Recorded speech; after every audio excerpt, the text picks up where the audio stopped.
For the record, I wasn't really very excited for the Solo movie. Like, I didn't think the trailers looked that good, and after Phil Lord and Christopher Miller got fired from the project, I pretty much just lost all interest in the movie, so I didn't really care about it at all. But I ended up going to see it at the midnight screening just because I thought I might as well get it out of the way and see if it's somewhat decent. Then I sat on my opinion for a few days just to see if, you know, it changed a little bit after seeing other people's thoughts on the movie and reading other reviews and stuff like that. But my opinion hasn't really changed that much, and if it has, I'd say it's changed for the worse. I'm not going to sugarcoat this. I think Solo is one of the worst Star Wars movies ever made. I went into the movie hoping it would be this big surprise, that it would actually end up being good. You know, Ron Howard is a well-known director, he's quite a big name in the industry, so I thought someone like that would probably be able to handle the source material well and make something actually pretty good. But he didn't. He created this really dull, cringy and just boring movie. And I'm not saying that every Star Wars movie needs to be full of constant action and stuff. I'm just saying that they need to make the non-actiony bits actually interesting. Like, that's one of the biggest problems that people have with the prequels, is that everything gets too caught up in this really badly written dialogue, and it all gets complicated with all the political nonsense and stuff in those movies. And that's what made the original trilogy and the new sequel movies so good, is that when loads of action isn't happening, it's still interesting because the characters are well developed, they're fun to watch and stuff. In this film, none of the characters really have anything that interesting. In the end, the film just ended up being this dull, bloated mess that I just really did not enjoy. The basic plot is that Han, Chewie, Lando, and the new characters Beckett, L337, and I think that's their names, I don't really remember. They essentially have to team up to steal some hyperfuel thing for this big mob boss who basically ordered Beckett to get it, but then Han got involved and they didn't end up getting it, so they were like, I promise you we'll get more. That's the basic plot, I guess. The film's plot is very, very loose because it just gets way too caught up on showing all these big moments in Han's mythology, I guess. Like, all the big moments that Han talks about in the past in the original trilogy and stuff, they try and cram all that into this film. So things like him and Chewie first meeting, they've got to show that off. They've got to show the Kessel Run. They've got to show how Han got the Millennium Falcon from Lando. So the film just ends up being so unfocused because it's trying to cram all this stuff in, and the story is so lackluster and forgettable that it just doesn't work in the slightest. The acting of the movie is not that bad, to be honest. Alden Ehrenreich, I can't pronounce his name, but the guy who plays Han Solo, he was actually quite surprising. Like, from the trailers and everything, I didn't think he would be a good pick for Han. I was hoping someone like Chris Pratt or someone would play him. Someone with much more charisma and energy and stuff. But he actually ended up doing a pretty decent job. He captures a lot of the mannerisms that Harrison Ford used in the original trilogy, which I thought was really, really cool. There was never a moment where I was looking at him and I thought, that's not Han. He actually captured the role really well. I also really liked Phoebe Waller-Bridge's L3, the droid. Although she doesn't have a lot of screen time in the movie, I thought she was really funny. The scenes of humour in the film aren't really that good at all. They're really pretty awkward and cringy. But the scenes with L3, most of the time, are actually really well done and pretty funny. And yeah, her performance, even if it was basically just pretty much just vocals, she still did a really good job, and I've really liked her character. And of course, Donald Glover as Lando just completely steals the show. Like, to be honest, he was the main thing I was looking forward to with this film. I really love Donald Glover. I'm a huge fan of Community, and I love his show Atlanta as well. And I also really like the music he does under the Childish Gambino name. Like, This Is America is easily one of the best songs to come out this year so far. And I just thought he was going to be the perfect choice for Lando because he's an incredible actor. And he does a fantastic job. A lot of people complaining that a lot of what he says and does just doesn't feel right for Lando. But honestly, I think what he does is he kind of takes a lot of that original Billy D. Williams performance and he makes it his own. He changes it up. Yeah, the character is kind of different, but I think the changes they made were interesting and it added a lot more depth to the character than he ever had before. Like, let's be honest, Lando was never this hugely, developed character. He was always kind of one of the more forgettable characters in the Star Wars movies. So to see him fleshed out a little bit more and with Donald Glover's really great performance behind it as well, I thought made the character really interesting and fun to watch. But when it comes to the acting and the characters, they're the only real standout performances.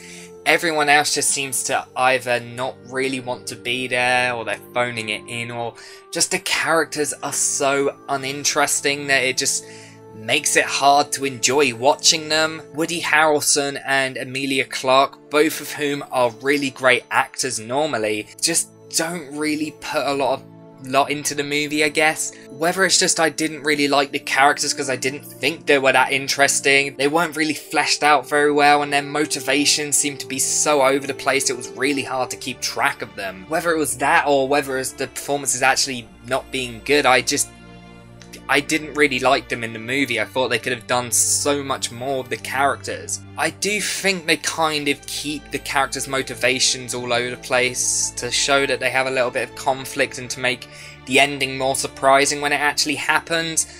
But it didn't really work because the ending I didn't think was too shocking or anything, and the rest of the movie just felt really confusing because it didn't really seem like anyone had a clear path of where they wanted to go and what they wanted to do.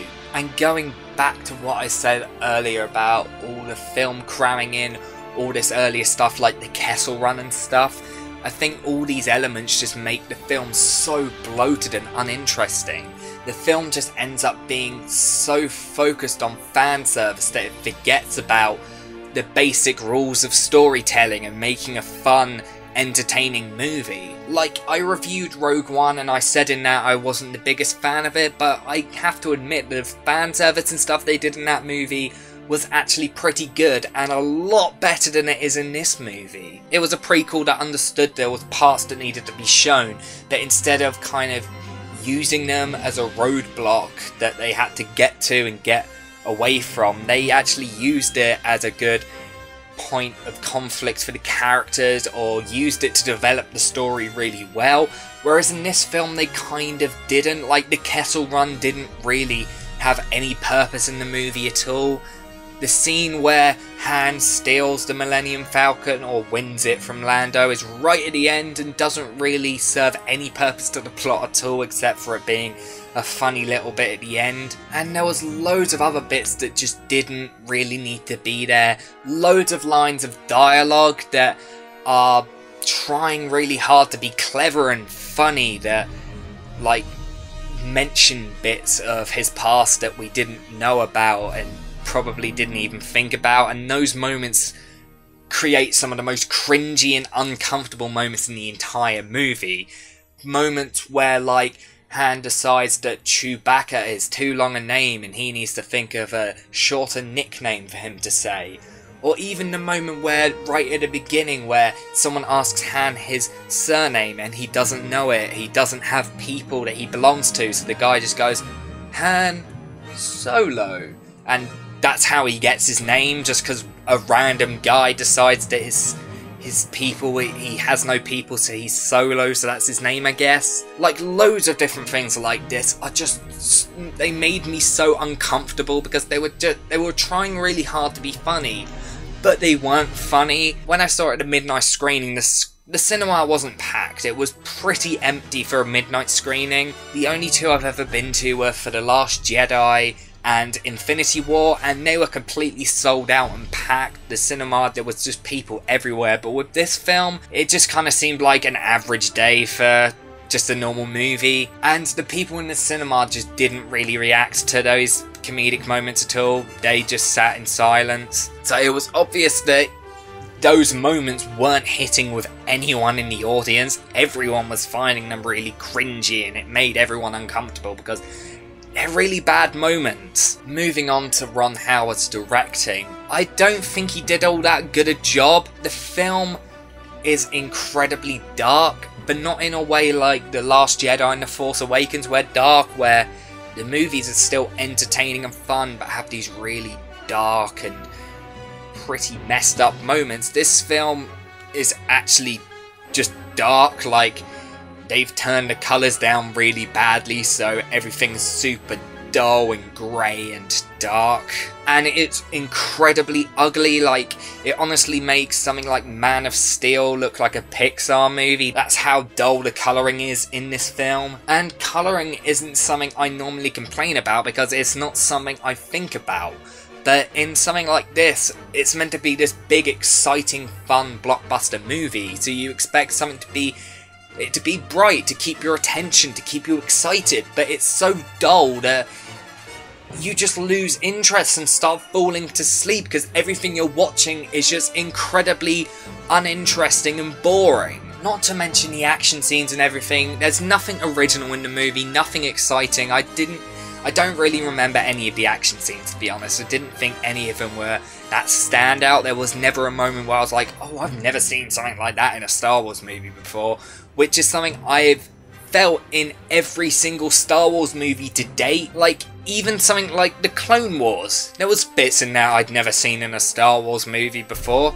I mean, they weren't good things, like that Jabba wife-sister sort of weird creature. I've never seen that before, and that wasn't a good thing, but it was something new. This film just kind of seems like a collection of things that were done in other Star Wars movies, just not as good. There were a few bits where I was like, okay, that's a bit new, but those moments just felt really out of place because they just didn't fit in with the rest of the movie or the rest of the series in general. Like, there's a moment early on where they're in, like, World War II trenches, which, although the idea, I guess, is kind of cool, it just doesn't really fit in with the movie because it's kind of out of nowhere and then goes straight away. And even the train sequence is a little bit stupid because, like, they're in space, like, everything can hover and stuff. Why do they need train rails? Like, it just seems a little bit pointless. Like, they don't need it, because everything can fly through space and hover and stuff like that. It just kind of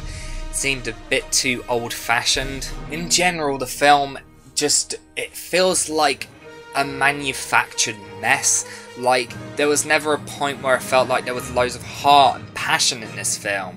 It just felt like it just comes straight off the conveyor belt. It was just so manufactured. Like, say what you want about the prequels, they were different, I guess. Like, watching the prequels, I was never like, this is like every single blockbuster action summer movie I've ever seen. Like, no, those movies are completely different. They're too slow and boring to be as exciting as those other movies. Like, even Rogue One, that was different. That wasn't like every Star Wars movie. That was Gareth Edwards going in a completely different direction and trying to make his own movie. Whereas Ron Howard doesn't really do that here. He just kind of makes a Star Wars movie, but it seems to kind of have a lot of the worst elements of both the original trilogy and the prequels combined. So, a quick warning now for anyone who hasn't actually seen the movie yet. There's going to be some spoilers here, because there's some things about the film I need to talk about that I have to spoil the movie and the ending to talk about, so yes, hopefully I'll remember to put an annotation on the screen to skip to this part of the video to find out my overall views, I guess. So, there were a few bits in the film that I hated with an absolute passion and almost made me walk out of the film. Including that bit where they talk about Solo's name. That bit was awful. The Kessel Run I didn't like either. I guess it's because part of it was like I didn't like knowing what the Kessel Run was. I preferred it to be this mystical thing. I thought it was going to be like some weird race, like pod racing or something. I guess I didn't want to know what it is, which may be quite, like, selfish on my part, but I thought it kind of took the mystery out of it, seeing what it was. And also that scene was just really uninteresting and didn't really go anywhere. Like, it's supposed to be this huge moment for the character, this huge pivotal moment that was basically life-changing and changes everything about the character, but it didn't do anything. Like, it just kind of happened, and then the next scene he was like, I did that in under 12 parsecs, and then that's it. They never mention it again. It's like it didn't really happen and it didn't hold any purpose in the movie. Like, you could have cut that scene out, would have changed absolutely nothing in the movie. And of course, probably my least favourite bit in the movie that loads of people, I was expecting people would just hate this moment and go completely angry about it. But this seems to be everyone's favourite moment in the movie, which I don't really understand. And that is the cameo at the end from Darth Maul. I like Darth Maul, I guess. He was a weird, interesting sort of character, but he was never really developed, so I guess part of me doesn't really understand the huge love and admiration for the character. I still didn't think him being in the movie needed to happen. It didn't really make any sense. For those who haven't seen the Clone Wars TV series and all the extra bits where he comes back to life, you'll be really confused, because you'll be like he died in episode 1 and they don't explain how he came back, so you'd have to be like a hardcore fan that's watched all the cartoons and read comics and books and stuff to really know that he is still going in the universe. And unless they're setting up some sequel or spin-off or something, seeing him there didn't really make any sense, because they seem to be setting up something, but the thing is, this is a prequel, and the things they're setting up don't happen in any of the movies that we've seen since then, so I didn't really understand it. Like, I was so confused when he came up. Honestly, at first I saw him, I was like, is that Darth Maul? I was so confused. I still don't really understand it. And a lot of people were saying that it's like setting up a Obi-Wan movie where they're gonna fight, which a lot of people shot down because apparently they had a battle in the Star Wars Rebels series. So I don't know what they're going to do in the future, if they're going to do anything. I don't know whether this is just going to be interesting little like cameo that has no bearing, that it was just another bit of fan service in the movie, or whether they're actually going to expand upon it. Either way, I don't care. Like, the character isn't that interesting, so unless they give him an entire movie and expand upon him and make him this really multi-layered, fascinating character, this cameo just, it holds no weight. And also the CGI they use on him looks atrocious. Like, I don't understand why they couldn't have just put him in full makeup like in episode 1. It seems like that would have cost a lot less money, would have taken a lot less time, and the results would have been a lot better, because it just looks so cheap and fake. It's so bad. Honestly, there's more things I don't like in this film, but I've already filmed over 25 minutes of footage, which I have to edit down, so I feel like this is probably the point where I need to stop talking. Overall, I think Solo is a dull, forgettable movie that it has nothing redeemable to make it even slightly interesting. It's been about 4 or 5 days since I saw the film, and I remember almost none of it, because there's just nothing interesting going on. It's so bland and forgettable. Honestly, it's the worst Star Wars movie since Attack of the Clones. Like, I'm not counting the Clone Wars movie, because that's not even really a movie. Ranking it, I guess it's under the Phantom Menace, because for me it goes Attack of the Clones, and then Phantom Menace, and then this for the worst movies. I don't like this movie, if you couldn't tell. My score for the movie keeps going down by the days, so I can't guarantee this is going to be my final score. I could change it in a couple of weeks and give it a completely, like, a 0 out of 10. I doubt it'll be that low, but it could happen, I guess. I don't understand why people enjoy this movie. I think it's awful. I think it's a seriously boring, badly made movie, which I hope to never have to sit through again, because I would rather kill myself. So I'm going to give Solo: A Star Wars Story a 4 out of 10. Thanks for watching my review of the new Star Wars movie, the Solo spin-off movie. I have got a review of The Last Jedi that will be coming out hopefully soon. I started writing it, but I had so much I wanted to say, I just kind of held off so I could watch it a couple more times. So I really just need to sit down and finish it, which I'm hoping to do after I get all my Hellraiser videos done, which are almost ready to go up, so I'm really excited to finally get them done. I've got a couple out already, so it's just 2 more videos to go and then we're done with that. So, thanks for watching this video. It was quite tiring to make and I'm glad it's finally over. Thanks for watching, guys, and I'll see you next time.